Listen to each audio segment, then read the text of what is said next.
Welcome back. Today's book is Harold and the Purple Crayon by Crockett Johnson.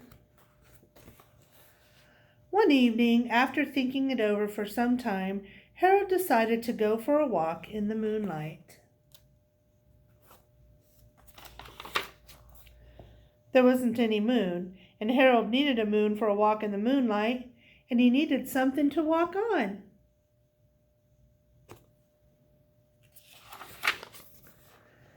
He made a long straight path so he wouldn't get lost, and he set off on his walk, taking his big purple crayon with him.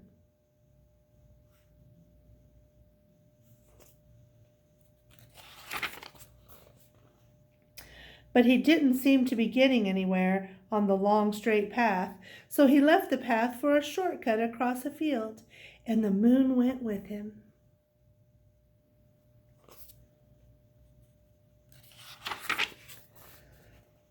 The shortcut led right to where Harold thought a forest ought to be. He didn't want to get lost in the woods, so he made a very small forest with just one tree in it.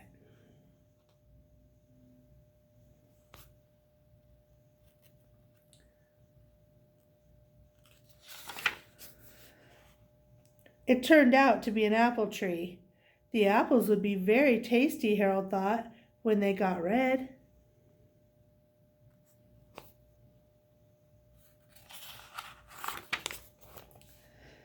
So he put a frightening dragon under the tree to guard the apples. It was a terribly frightening dragon.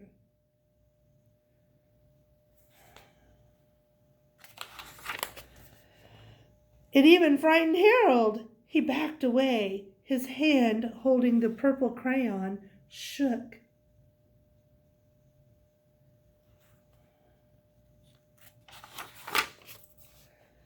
Suddenly, he realized what was happening, but by then Harold was over his head in the ocean.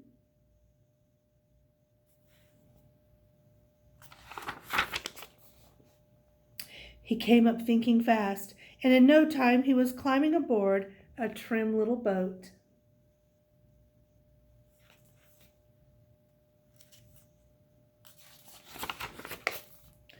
He quickly set sail, and the moon sailed along with him.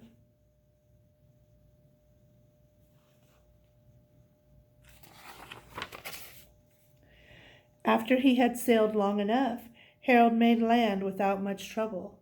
He stepped ashore on the beach, wondering where he was.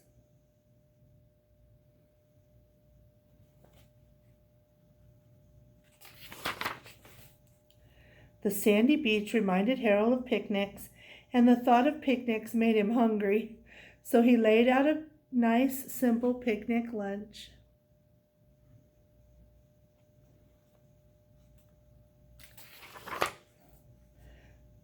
There was nothing but pie, but there were all 9 kinds of pie that Harold liked best.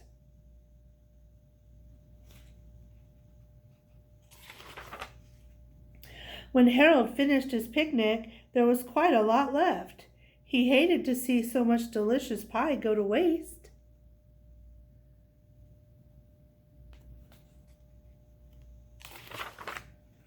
So Harold left a very hungry moose and a deserving porcupine to finish it up, and off he went, looking for a hill to climb to see where he was.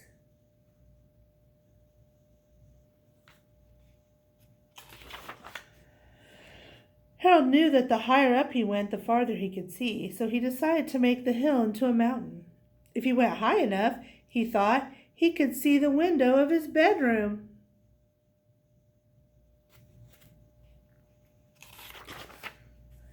He was tired, and he felt he ought to be getting to bed. He hoped he could see his bedroom window from the top of the mountain.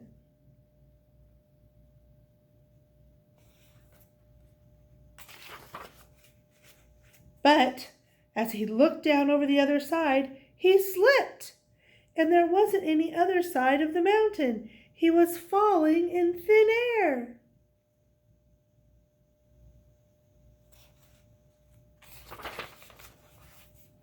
But Luckily, he kept his wits and his purple crayon.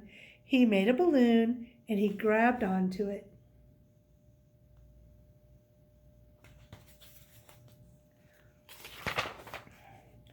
And he made a basket under the balloon big enough to stand in. He had a fine view from the balloon, but he couldn't see his window. He couldn't even see a house.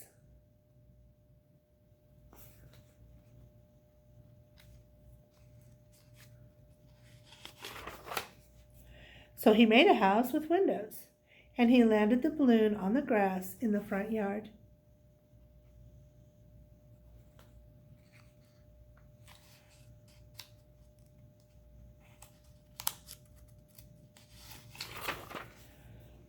None of the windows was his window. He tried to think where his window ought to be.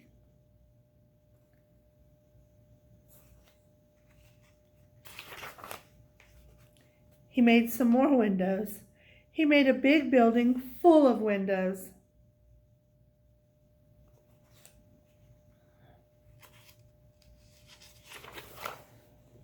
He made lots of buildings full of windows. He made a whole city full of windows.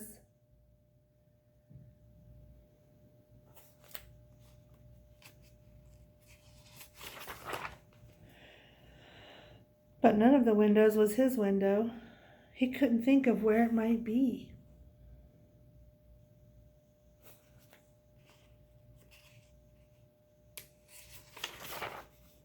He decided to ask a policeman. The policeman pointed the way Harold was going anyway, but Harold thanked him.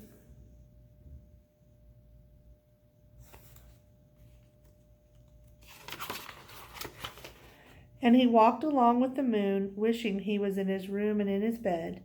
Then suddenly, Harold remembered.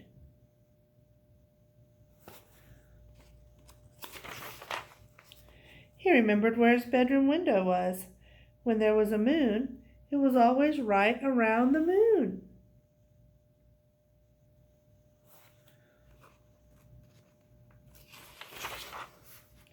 And then Harold made his bed. He got in it and he drew up the covers.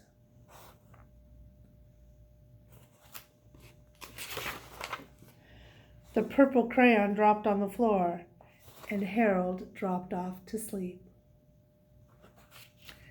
So in some of our other readings, we've been talking about fiction and nonfiction books. This is definitely a fiction book. This is not true and it couldn't happen. But it's a fun thing to think about. Harold used his imagination and he drew a whole world. He drew happy things and he drew scary things. Do you ever imagine? Do you ever pretend? Use your imagination to pretend about things that are happening? You could get some paper. You could even fold it and make a little book and draw pictures and make your own imaginary world. Harold drew a dragon and he drew that he had fallen in water and that he had fallen off a cliff. But he always had a solution to fix it. Sometimes it's fun to pretend about things and think about how would you handle it. That might be something to draw about. Or maybe you would just like to draw your favorite things. Why do you think Harold used purple? Those are good ideas. Maybe it was his favorite color. Maybe it was the only color he could find. I don't know.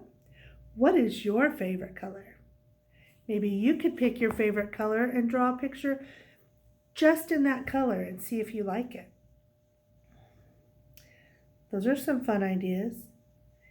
If you draw something, let me see it. Okay, well, until next time, bye-bye.